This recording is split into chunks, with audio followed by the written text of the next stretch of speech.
Bonjour à tous. Première vidéo, générique.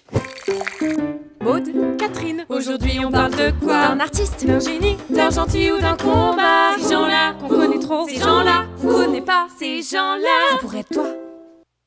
En l'an 1907, la première école d'infirmières ouvre ses portes à la pitié salpêtrière. Une nouvelle loi autorise les femmes mariées à user librement de leur propre salaire. Et je pense qu'on peut se permettre de dire, c'est pas trop tôt les gars. Elisabeth Jalaguet, qu'on surnommera plus tard Bétou ou encore Babette. Elisabeth étudie la littérature à l'école normale supérieure de Mime dans le but de devenir institutrice. De Nîmes? Oui, de Nîmes. T'as dit mime? Oui. Plongée dans ses études, Babette veut faire quelque chose de beau. Je veux faire quelque chose de beau. Julie Crémieux, qu'on surnommera plus tard Julie, ou encore Julie, commence à se former à la Croix-Rouge. Je voudrais sauver des vies. Il faut savoir qu'à cette époque, la Croix-Rouge qui a du pif sans venir la guerre et forme un grand nombre de femmes au métier d'infirmière. Je veux faire quelque chose de Des beau. infirmières bénévoles, bien sûr. Me donner à ma patrie. On va quand même pas les payer. De son côté, Babette veut toujours faire quelque chose de beau. Je veux faire quelque chose de beau. Ça se comprend. Étudier pour mieux soigner. Elle rejoint aussi la Croix-Rouge. Je veux faire quelque chose de beau.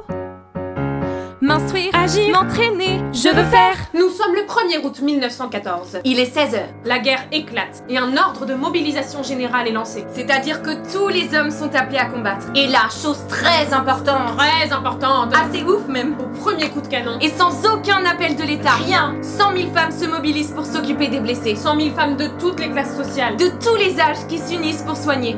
Et 70 000 d'entre elles sont bénévoles.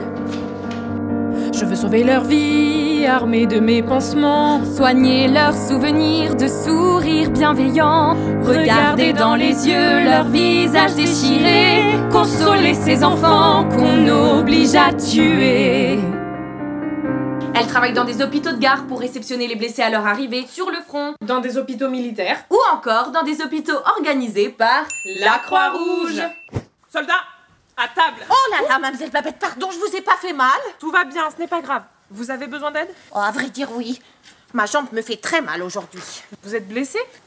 Oui, mais... Oh, mais je dis oui, mais j'ai honte, ce n'est rien à côté d'eux. Vous êtes courageuse, vous savez. Oh, j'aide comme je peux. Vous êtes dans le coin depuis longtemps? 3 jours. J'ai été envoyée en Italie, après avoir soigné dans la Somme et dans la Meuse. Et me revoilà en France. Votre famille doit vous manquer.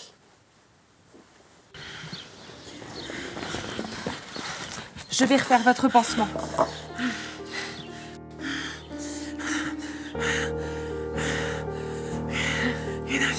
Une infirmière.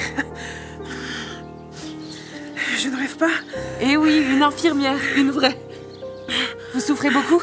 Je suis loin d'être le seul. Tenez, buvez un peu.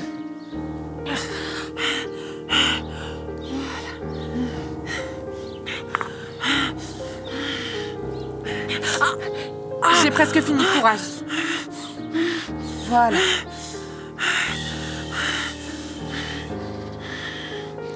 Évidemment, les infirmières s'attachent aux soldats qu'elles soignent. C'est une blessure à la jambe, la balle est encore dans sa cuisse. Son nerf sciatique est probablement touché. Pause. C'est dégoûtant. Oui, mais c'est la guerre. Et évidemment, certains ne restent pas bien longtemps. Appelez l'ambulance. Tout de suite, docteur. Au revoir, lieutenant. Courage. Et les infirmières se demandent ce qu'ils vont devenir. Que va-t-il devenir? S'ils vont survivre. Va-t-il survivre? Si elles les reverront. Le reverrai-je? Ça va, mademoiselle Babette? Des blesses passagères, c'est rien. Mademoiselle Babette, faites une pause, vous n'avez pas arrêté. Je dormirai plus tard, ne vous en faites pas.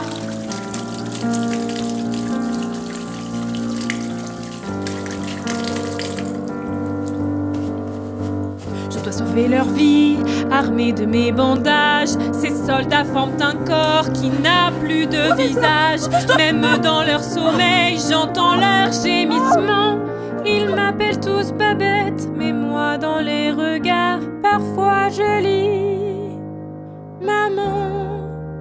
En l'an 1916, 1916. oui, c'est ce que j'ai dit, Ok. la 7e division de l'armée française, l'État donc, autorise les femmes à s'engager comme infirmières dans le corps des infirmières temporaires. La bonne nouvelle, c'est que cette fois, elles touchent un petit salaire. Mais la mauvaise, c'est qu'elles sont très peu nombreuses à être acceptées parce qu'il y a un nombre de critères assez abusés à respecter, comme Avoir plus de 26 ans. avoir reçu l'autorisation de son papa ou de son mari. Qui va dire non à ça, en fait?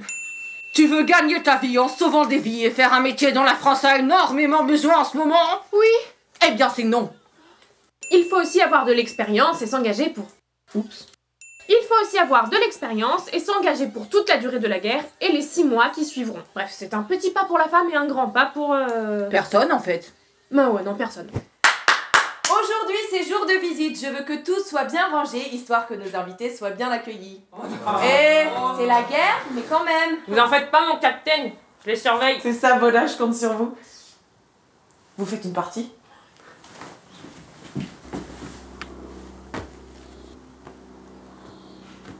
Vous attendez votre femme? Oh que oui, mon capitaine. Et mes filles aussi.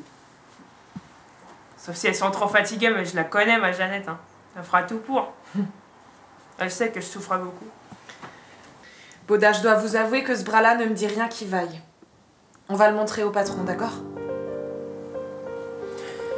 Pourtant, il en a tué des boches, hein. Même avec ça, faudra que je l'offre à mon pays. Nous ferons tout pour le conserver. Vous savez ça. Mais je peux pas raconter d'histoire à un brave gars comme vous. Ça, c'est vrai que je suis brave. Et vous savez, c'est dur de se dire qu'on va devenir infirme. Si je travaille pas, c'est ma femme qui aura tout le boulot. Et être un poids pour sa famille, ça c'est dur. Je sais, Boda. En tout cas, même avec un bras en moins, vous êtes toujours meilleur que moi.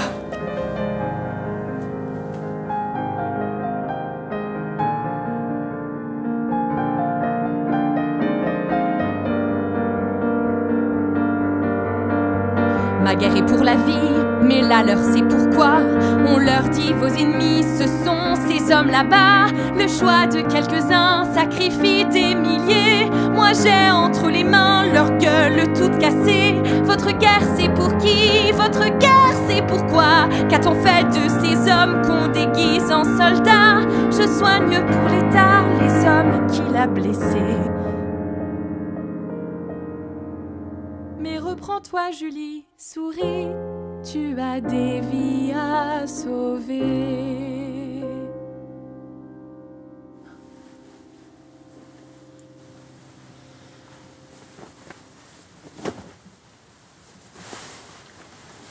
Mademoiselle Babette, je peux vous dire quelque chose?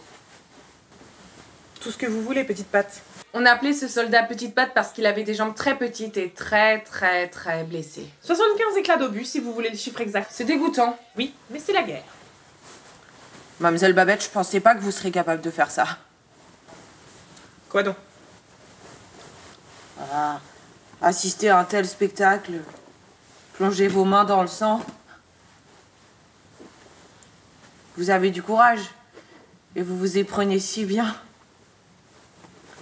Je pensais pas qu'une... Enfin... Allez-y, petite patte, dites-le.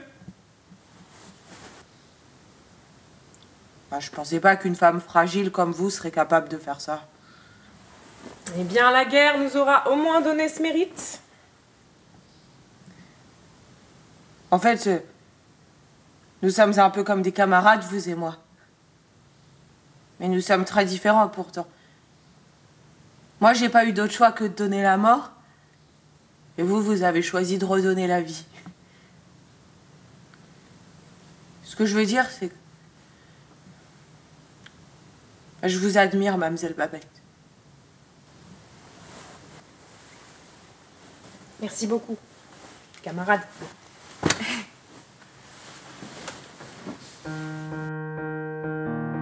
On entend une voix qui s'élève du balcon de l'hôpital.